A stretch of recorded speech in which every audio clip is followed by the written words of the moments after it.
Hello friends, आपल्या सर्वांची आवडती मालिका तू ही रे माझा मितवा या मालिकेच्या आजच्या बुधवार 25 मार्चच्या एपिसोडमध्ये एकानंतर एक जबरदस्त ट्विस्ट आले आहेत. अर्णवने असा भारी मास्टर प्लॅन बनवला आहे ज्यामध्ये राजेश 100% अडकणार. राजेशचं सत्य तर अंजली समोर येणारच आहे की राजेश हा कसा मुलींना फसवतो, रियाबरोबर कशी मजा मारतो, दाद्याकडून त्याने कसे पैसे उसने घेतलेत, पण त्याचबरोबर राजेश हा घरात सुद्धा चोरी करतोय हे सिद्ध करण्यासाठी अर्णवने राजेशला कळेल असे 25 लाख रुपये आपल्या रूममध्ये आणून ठेवले आणि राजेशने सगळ्यांसमोर हे चोरावेत यासाठी एक भारी प्लॅन सुद्धा बनवला आहे. पण त्याच वेळेस अंजलीने ईश्वरी आणि अर्णवला चॅलेंज दिलंय की जर तुम्ही ठेवलेल्या मुदतीमध्ये माझ्या नवऱ्याविरुद्ध पुरावे सादर नाही करू शकला तर तुम्ही दोघांनी माझ्या नवऱ्याचे पाय धुवायचे आणि ते पाय धुतलेलं पाणी प्यायचं. म्हणजे अर्णव आणि ईश्वरीने राजेशचे पाय धुवून पाणी प्यायचं असं अंजली म्हणाली आहे. म्हणजे अंजलीने तर आता टोकच गाठलंय. मग हे सगळं घडलं तरी कसं हे जाणून घेण्यासाठी हा व्हिडिओ शेवटपर्यंत नक्की पहा. फ्रेंड्स, आजच्या एपिसोडच्या सुरुवातीलाच अर्णव आणि ईश्वरीने मामा, मामी, आकाश, आजी यांना आपला सगळा प्लॅन सांगितलेला असतो. तर मामी मात्र वेगळंच बोलते. अर्णव, ईश्वरी, तुमच्या दोघांचं हे काय चालू आहे? तुम्ही काय त्या भल्या जावई बापू विरुद्ध, भल्या राजेश विरुद्ध असे प्लॅन बनवताय? मला हे बिलकुल आवडलेलं नाहीये. अर्णव आणि ईश्वरीला मोठा धक्काच बसतो आणि वल्लरी आजीला म्हणते, आई, या दोघांच्या अशा वागण्यामुळेच आहे ना ती अंजली घर सोडून गेली होती आणि प्रॉपर्टीतला हिस्सा सुद्धा मागत होती. तुम्ही यांना सांगा हे सगळं करायची गरज नाहीये. तर आजी म्हणते, हो अर्णव, हे तू काय बोलतेस? कोणता सापा रचलाय? काय काय करणार आहात तुम्ही? अर्णव म्हणतो, आजी, मामी, आम्ही जे काही करतोय ना ते अगदी योग्यच करतोय. मामासुद्धा म्हणतो, हो वल्लरी, त्यांना काय पुरावे मांडायचे ते मांडू दे ना, त्यानंतर आपण ठरवू कोण योग्य आहे कोण अयोग्य आहे. पण वल्लरीची फालतू बडबड सुरूच असते. ती म्हणते, मला हे पटलेलं नाहीये. जावई बापू देव माणूस आहे आणि त्यांच्या विरुद्ध कोणते पुरावे असतील असं मला काही वाटत नाही.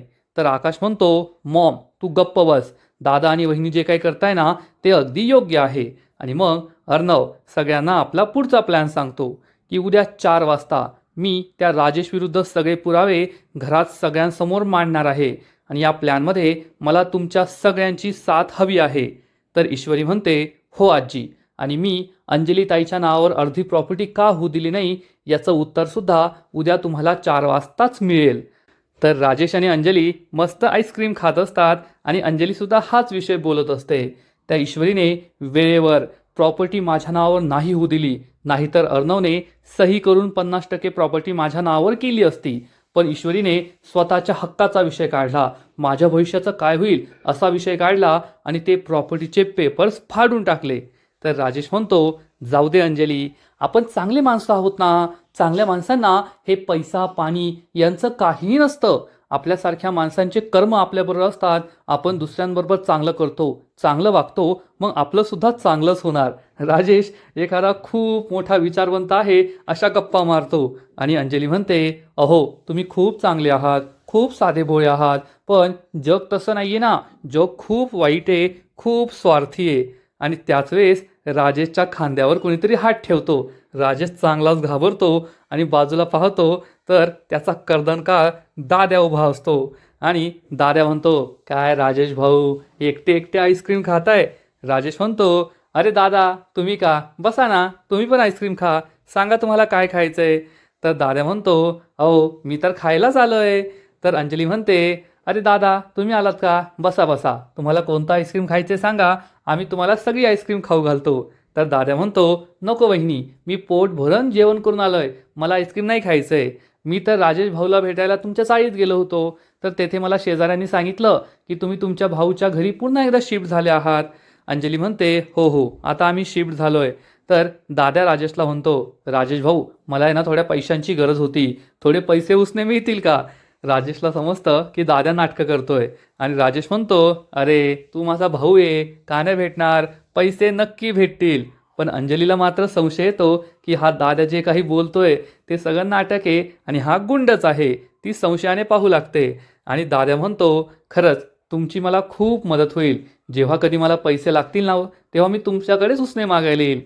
तर राजेश म्हणतो, अरे तू भाऊ आहे आपला, नक्की ये नक्की ये, मी नक्की पैशांची व्यवस्था करतो आणि उद्या त्याला पैसे देतो. दाद्या म्हणतो ठीक आहे आणि तो अंजलीला हात जोडून म्हणतो वहिनी येतो बरं का. अंजली स्माईल करते, दाद्या तेथून निघून जातो. अंजलीला पूर्ण संशय आलेला असतो की राजेश खोटं बोलतोय आणि हा दाद्या त्यांचा मित्र नसून एखादा गुंड आहे. आणि राजेशची मात्र चांगली जिरलेली असते, तो खूप घाबरलेला असतो. तोही काही बोलत नाही आणि अंजलीसुद्धा काही बोलत नाही. आणि इकडे अर्णव आपला सगळा प्लॅन सांगत असतो की उद्या 4 वाजता त्या राजेचं सत्य सगळ्यांसमोर येणार आहे आणि मामी त्यासाठी मला तुझी मदत हवी आहे. उद्या बरोबर 3:30 वाजता तू अंजली ताईला घेऊन मंदिरात जायचंय. तर वल्लरी म्हणते जर मी अंजलीला घेऊन मंदिरात गेले तर येथे तुम्ही कोणते पुरावे मांडलेत ते मला कसं समजणार. तर मामा म्हणतो वल्लरी जेव्हा तू घरी येशील सगळ्यांसमोर पुरावे येतील तेव्हा तुला पण कळेल ना. तुला काय सगळ्यामध्ये असायलाच हवं का. जे सांगितलंय तेवढं कर, उगाच आमचा प्लॅन फ्लॉप नको करू. तर मामी विचार करते त्या राजेशचं बिंग फुटलं तर माझ्यासाठी चांगलंच आहे, पण फक्त ईश्वरीची कोंडी व्हावी, तिला त्रास व्हावा म्हणून मी हे खोटं खोटं बोलतीये, राजेशची काळजी असल्याचं नाटक करतीये. आणि मग मामा म्हणतो अरे 3:30 पर्यंतचं कळलं, पण 3:30 नंतर काय करायचं ते तू कुठे सांगितलंय, त्यानंतरचा प्लॅन काय आहे.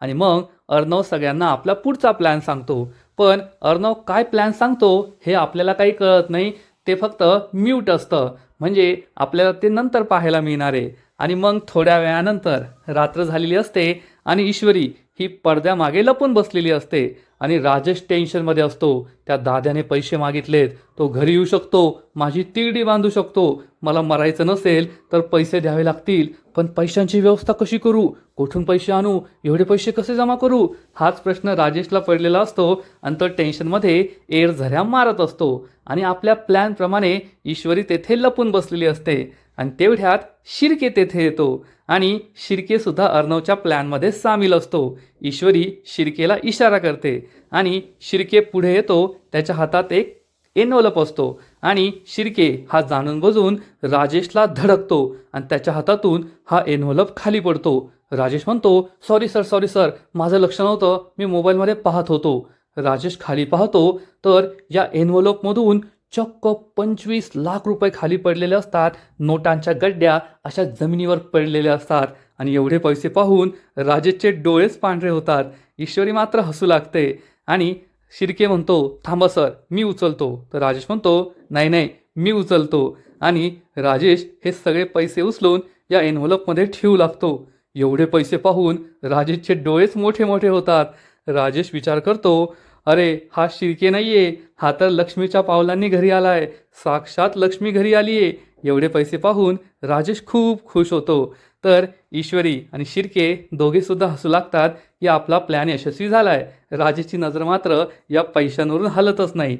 इकडे अर्णव रूममध्ये खूप टेन्शनमध्ये असतो. आपला प्लॅन वर्क होईल की नाही, काही गडबड तर होणार नाही ना, अशी त्याला भीती वाटत असते. इकडे राजेश सगळे पैसे गोळा करून शिर्केकडे देतो आणि शिर्के त्याला सांगतो सर उद्या आहे ना एक महत्त्वाची मीटिंग आहे, त्यासाठी अर्णव सरांनी हे पैसे घरी आणायला सांगितले होते. राजेश म्हणतो ठीक आहे आणि शिर्के अर्णवच्या रूममध्ये निघून जातो. ईश्वरी हे सगळं पाहत असते आणि राजेश म्हणतो अरे वा चिंटुकल्या, शेवटी तूच माझ्या कामाला आला, मला पैशांची गरज आहे आणि तू घरी 25 लाख रुपये कॅश मागून घेतली, आता हे पैसे मी उडवणार आणि त्या दाद्याचं कर्ज फेडणार. हा विचार करून राजेश खूप खुश होतो आणि मग शिर्के अर्णवच्या रूम बाहेर येतो. सर आत येऊ का असं म्हणून आतमध्ये निघून जातो. अर्णव त्याला आतमध्ये बोलवतो. ईश्वरी हे सगळं पाहत असते आणि मग राजेश हा गुपचूप या दोघांचं बोलणं ऐकण्यासाठी अर्णवच्या रूम बाहेर येतो आणि यांचं बोलणं चोरून ऐकत असतो. ईश्वरी हे सगळं पाहत असते. अर्णव आणि शिर्केचाच हा प्लॅन असतो, त्यांना सुद्धा हे माहीत असतं आणि हे दोघे जाणून बुजून बोलू लागतात. तेव्हा अर्णव शिर्केला विचारतो शिर्के तुम्हाला ज्या कामासाठी मी हे पैसे घरी आणायला सांगितले ते काम झाले का, उद्याची क्लायंट बरोबरची मीटिंग ठरली आहे का. तर शिर्के म्हणतो हो सर, उद्या बरोबर 3:30 वाजता ही मीटिंग ठरली आहे, तुम्ही 3:30 वाजता मीटिंगला जा, तेथे मीटिंग होईल आणि डील डन झाल्यानंतर तुम्ही घरी परत यायचं आहे आणि ही कॅश त्या क्लायंटला हँडओव्हर करायची. अर्णव म्हणतो ठीक आहे आपण असंच करूया. राजेश हे सगळं ऐकत असतो. ईश्वरी हे पाहत असते की राजेश चोरून ऐकतोय. अर्णव म्हणतो शिर्के काहीच गडबड व्हायला नकोय, उद्याची डील आपल्यासाठी खूप महत्त्वाची आहे. मी बरोबर 3:30 वाजता घरातून बाहेर पडेल, ती मीटिंग अटेंड करेल, मीटिंग संपवून 4 वाजता मी घरी परत येईल आणि मग ही कॅश मी घेऊन जाईल, त्या क्लायंटला देऊन टाकेल. शिर्के म्हणतो, हो सर, ठीक आहे, मी येतो आता. असं म्हणून शिर्के तेथून निघून जातो. राजेश हा दरवाजाच्या दुसऱ्या बाजूला लपलेला असतो. ईश्वरी हे सगळं पाहत असते. शिर्के तेथून निघून जातो आणि मग अर्णव ही सगळी कॅश आपल्या कपाटाजवळ घेऊन येतो. एन्व्हलपमधून ही सगळी कॅश काढतो आणि एका काळ्या बॅगमध्ये ही कॅश कपाटात ठेवून देतो. राजेशला हे सगळं ऐकू येत असतं. राजेश तेथून बाहेर पडतो. ईश्वरी हे पाहते की राजेश तेथून निघून गेलाय. आपला प्लॅन यशस्वी झाला म्हणून ईश्वरी खूप खुश होते आणि आपल्या रूममध्ये धावत पळत येते. तोपर्यंत अर्णवने सगळी कॅश या कपाटात काळ्या बॅगमध्ये ठेवून दिलेली असते. ईश्वरी रूममध्ये येऊन चक्क अर्णवला गोल गोल गोल गोल फिरू लागते आणि ती खूप खुश असते. अर्णव विचारतो, मी सिंदूर, काय झालं तुला? अशी का गोल गोल गोल गोल फिरून नाचतीये? ईश्वरी म्हणते, सर, मला खूप आनंद झालाय. काय भारी प्लॅन बनवलाय हो तुम्ही. एक नंबर प्लॅन आहे. आता तो राजेश काय वाचत नाही. तर अर्णव म्हणतो, जोपर्यंत माझा संपूर्ण प्लॅन यशस्वी होत नाही, त्या राजेशचं सगळं सत्य ताईसमोर येत नाही ना, तोपर्यंत मी सेलिब्रेट करणार नाहीये. ईश्वरी मनात विचार करते, काय सडू माणूस आहे, कधीच खुश होत नाही. पण अर्णवला मात्र हा प्लॅन खूप महत्त्वाचा आहे. हा आपला शेवटचा चान्स आहे आणि तो सक्सेसफुल व्हायलाच पाहिजे असा प्रश्न असतो आणि तो त्याचाच विचार करत असतो. आणि मग थोड्या वेळानंतर रात्र होते. घरात सगळे झोपलेले असतात. ईश्वरी आणि अर्णवसुद्धा रूममध्ये झोपलेले असतात. पण अर्णव हा ढाराढूर झोपलेला असतो. तर ईश्वरीला मात्र टेन्शन आलेलं असतं. आपल्या रूममध्ये कपाटात 25 लाख रुपये आहेत. तो राजेश जर का आला आणि त्याने रात्रीच पैसे चोरले, मग उद्याचा आपला प्लॅन तर फ्लॉप होईल. या भीतीने ईश्वरीला काही झोप लागत नाही. अर्णव मात्र झोपलेला असतो. ईश्वरी विचार करते, अर्णव सर, तुम्ही इतके निश्चिंत कसे झोपू शकतात? आपल्या रूममध्ये 25 लाख रुपये, तो राजेश येऊन चोरी करू शकतो, यांना तर काही टेन्शनच नाहीये. असं म्हणून ईश्वरी ही बेडवरून उठते. गपचूप दरवाजा उघडून पाहते, पण दरवाजा बाहेर कुणीच नसतं. तेवढ्यात अर्णवला जाग येते. अर्णव पाहतो की ईश्वरी त्याच्या बाजूला नाहीये. तो समोर पाहतो तर ईश्वरी दरवाजा उघडून काहीतरी पाहत असते.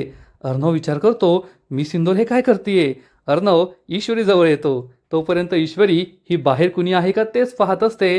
अर्णव तिच्या खांद्यावर हात ठेवून विचारतो, मी सिंदूर. ईश्वरी दचकते, जोरात ओरडते आणि तोंडावर हात ठेवते. अर्णव विचारतो, काय करतेस तू? ईश्वरी म्हणते, सर, आपल्या रूममध्ये 25 लाख रुपये. तो राजेश चोरायला आला की काय अशी भीती वाटत होती मला, त्यामुळे मला झोपच लागत नाहीये. अर्णव ईश्वरीला म्हणतो, मी सिंदूर, येथे रूममध्ये मी आहे. रूमला कडी लावलेली आहे, मग घाबरायची काय गरज आहे? ईश्वरी म्हणते, नाही सर, मला तर रात्रभर झोपच येणार नाहीये.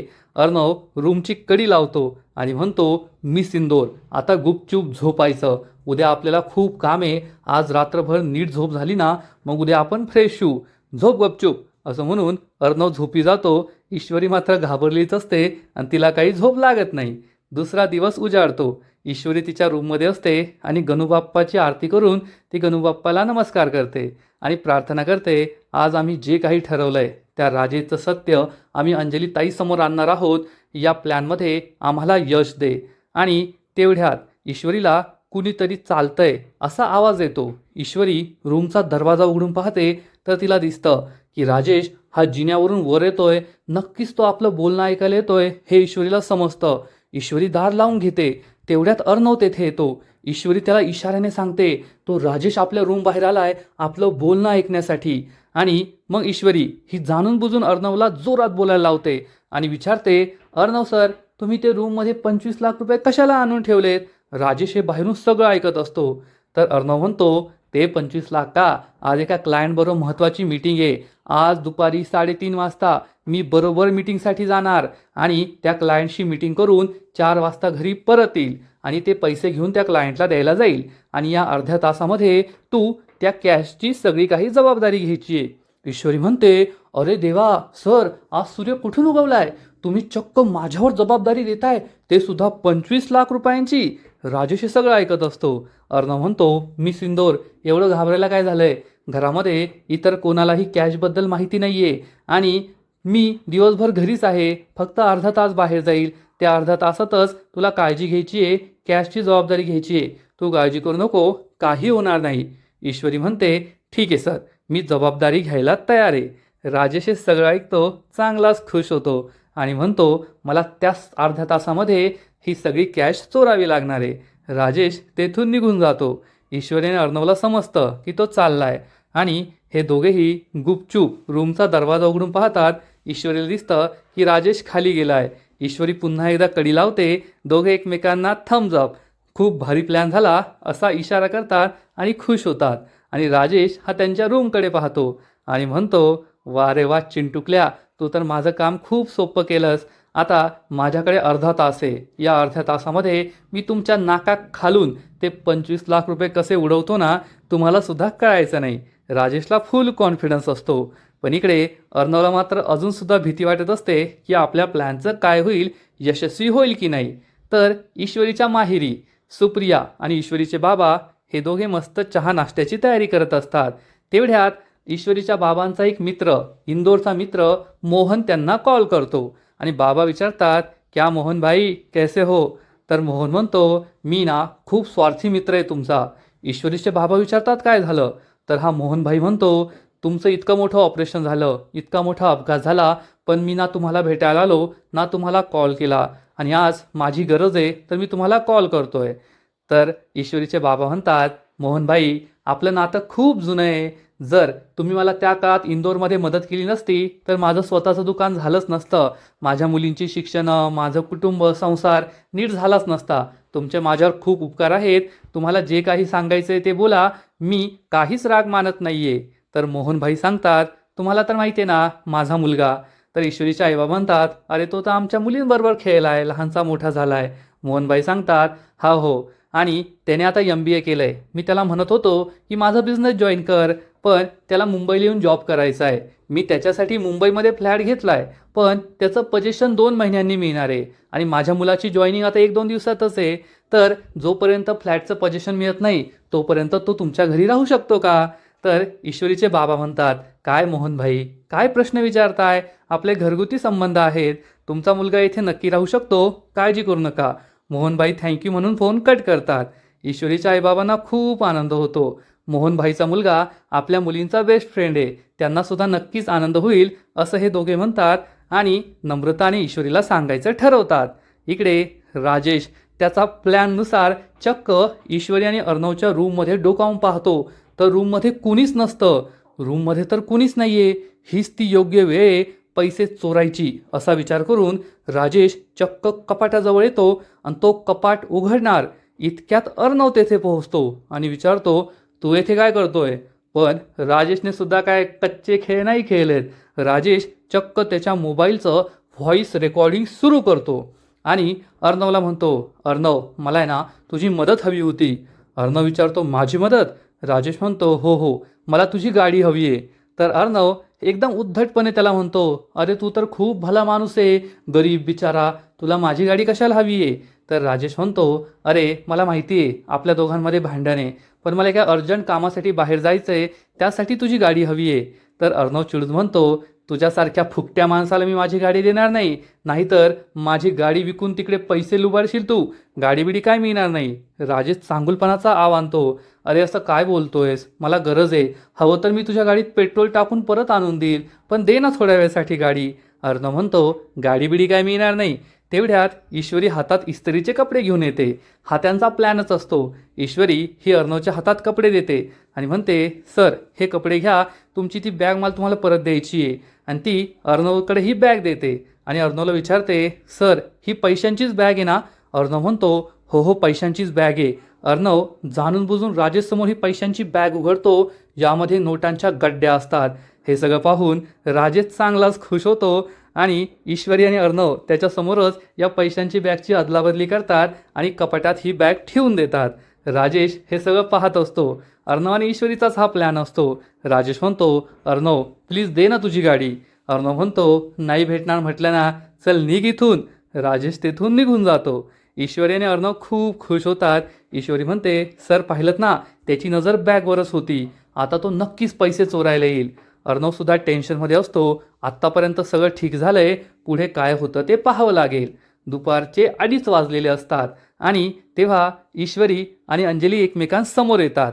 अंजली ही ईश्वरीला म्हणते, काय मग ईश्वरी, तुझी 48 तासांची मुदत मागितली होती ना, ज्या 48 तासात तू माझ्या नवऱ्याविरुद्ध सगळे पुरावे माझ्यासमोर ठेवणार होती, त्याला फक्त 2च तास बाकी राहिले आहेत. तेवढ्यात अर्णव, मामा, मामी, आजी, आकाश सगळे तेथे पोहोचतात आणि अंजली म्हणते आता लवकरात लवकर मला सुद्धा ते पुरावे पाहिजे आहेत. तू माझ्या नवऱ्यावर तर खोटे आरोप नेहमीच करते, पण आता तू काय पुरावे मांडणार आहे ना ते मला सुद्धा पाहायचं आहे. तेव्हा मामा आणि मामी म्हणतात अंजली तू काय एवढं टेन्शन घेतीये. अंजली चिडून म्हणते मामा तू गप्प बस, मला तुझ्याशी काहीच बोलायचं नाहीये. मला फक्त या ईश्वरीचं खरं रूप सगळ्यांना दाखवायचं आहे. ही ईश्वरी खूप बोलते ना की मी खरी आहे, मी चांगली आहे, राजेश वाईट आहे. मग मी पाहतेच ही त्यांच्याविरुद्ध काय पुरावे आणते. आणि माझा नवरा चांगला आहे म्हणून, नाहीतर मी अर्णवची बहीण म्हणून आत्तासुद्धा 50% प्रॉपर्टी मागू शकते. मामीला खूप राग येतो. मामी चिडून म्हणते अंजली तू काय पुन्हा पुन्हा ते प्रॉपर्टीबद्दल बोलतेय, आता तो विषय काढू नको. तर मामा म्हणतो काय बोलतेस वल्लरी. वल्लरी म्हणते तिला त्रास होईल ना म्हणूनच मी बोलतीये. अंजली खूप चिडते आणि चक्क एक ताट आणि एक तांब्या घेऊन येते आणि हे जोरात टेबलवर आदळते. सगळे विचार करतात अंजली हे काय करतीये. तर अंजली म्हणते ही अर्णव आणि ईश्वरीची शिक्षा आहे. जर ठरलेल्या वेळेत या दोघांनी माझ्या नवऱ्याविरुद्ध पुरावे समोर नाही ठेवले तर अर्णव आणि ईश्वरीने माझ्या नवऱ्याचे पाय धुवायचे आणि ते पाणी प्यायचं. अर्णव, ईश्वरी, मामा, मामी, आजी या सगळ्यांना जबर धक्काच बसतो. आजी विचारते अंजली हे काय बोलतेस तू. मामा म्हणतो तुझं डोकं बिकं फिरलं की काय. तर ईश्वरी म्हणते अंजली ताई तुमच्या गोळ्या संपल्या वाटतं, गोळ्या घ्या, तुम्ही काही सुद्धा बोलताय, असं कोण करतं. तर अंजली चिडून म्हणते ए ईश्वरी मी माझ्या गोळ्या घेईल, तू नको काळजी करू. तू माझ्या नवऱ्यावर खोटे आरोप लावतेस ना त्याची हीच शिक्षा आहे. म्हणजे पुन्हा तू असं काही करणार नाही. माझ्या नवऱ्याच्या बद्दलचे आरोप सिद्ध नाही करू शकली ना, पुरावे नाही सादर करू शकली तर माझ्या नवऱ्याचे पाय धुवायचे आणि ते पाणी प्यायचं. असं म्हणून अंजली तेथून निघून जाते. ईश्वरी आणि अर्णवला खूप टेन्शन येतं की आता पुढे काय होईल. मामीसुद्धा विचार करते आता मला सुद्धा पाहायचंच आहे ही ईश्वरी राजेश विरुद्ध काय पुरावे सादर करणार. इकडे राजेश टेन्शनमध्ये असतो की आता दादाचे पैसे कसे द्यायचे, पैसे चोरता येईल की नाही. अंजली त्याला विचारते अहो काय झालं, तुम्ही एवढे टेन्शनमध्ये का आहात. राजेश म्हणतो ती एक महत्त्वाची केस आहे ना, खूप क्रिटिकल आहे, त्याबद्दलच विचार करतोय. तर अंजली म्हणते अहो तुम्ही आतमध्ये चला पहिले, किती ऊन आहे, आतमध्ये विचार करा. तेवढ्यात राजेशला दादाचा कॉल येतो. राजेश म्हणतो अंजली तू जा, मी आलोच. अंजली निघून जाते.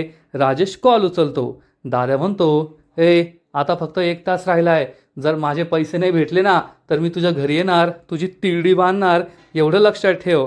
तर राजेश म्हणतो ओ दादा अजून 1 तास बाकी आहे ना, देतो तुमचे पैसे, नका तुम्ही टेन्शन घेऊ आणि मला सुद्धा देऊ. आणि तो फोन कट करतो. राजेशला खूप टेन्शन आलेलं असतं, आता कसे पैसे द्यायचे. त्या अर्ध्या तासात पैसे चोरायलाच हवे असा विचार तो करत असतो. अर्णव हे सगळं पाहतो की राजेशला टेन्शन आलंय आणि अर्णव आपल्या घरात निघून जातो. राजेशला मात्र कॉन्फिडन्स असतो की मी पैसे काही झालं तरी चोरणारच. आणि आजचा एपिसोड येथेच संपतो. फ्रेंड्स तूही रे माझा मित्वा या मालिकेचा आजचा एपिसोड खरंच खूप भारी होता. आता जे काही स्टोरी चालली आहे ना ते पाहायला खूप मजा येते. आजचा एपिसोड तर भारी होता, पण या मालिकेचा पुढील एपिसोड आणखीन भारी असणार आहे. आणखीन मोठा ट्विस्ट या मालिकेत येणार आहे. मग नेमकं घडणार तरी काय. तर फ्रेंड्स पुढील एपिसोडमध्ये आपण पाहू की मामी अंजलीच्या रूममध्ये येईल आणि अंजलीला म्हणेल की चल अंजली आपण मंदिरात जाऊया. तर अंजली म्हणेल नाही मामी मला इथेच थांबायचं आहे, मला पाहायचं आहे ना ती ईश्वरी राजेश विरुद्ध काय पुरावे समोर ठेवतीये. तर मामी तिला समजावून सांगेल अगं ते नंतर पाहता येईल. राजेशसुद्धा म्हणेल अंजली तुला माहिती आहे ना ईश्वरीला माझ्याविरुद्ध काहीच सापडणार नाही आहे, तिला नाही जमणार. आणि तू देवदर्शनाचं पुण्य कशाला चुकवतीये, तू जाऊ नये, मग आपण पुढं पाहू. अंजली म्हणते ठीक आहे आणि ती मामीबरोबर मंदिरात निघून जाईल.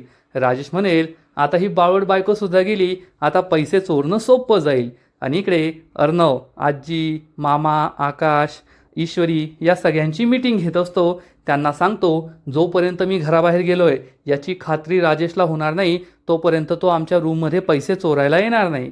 त्यामुळे सगळ्यांनी आपापली पोझिशन घ्यायची. ईश्वरी तू रूममध्ये झोपायचं आहे. सगळेजण हो म्हणतात आणि आपापली पोझिशन घेतात.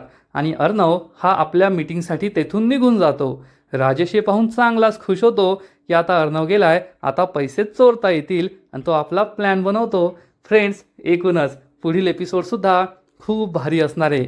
मग कोण कोणाला हरवतं, राजेश अर्णवला की अर्णव राजेशला, हे पाहणं इंटरेस्टिंग असणार आहे. तर तुम्हालासुद्धा तू ही रे माझा मितवा ही मालिका आवडते का? नक्कीच कमेंट करून सांगा.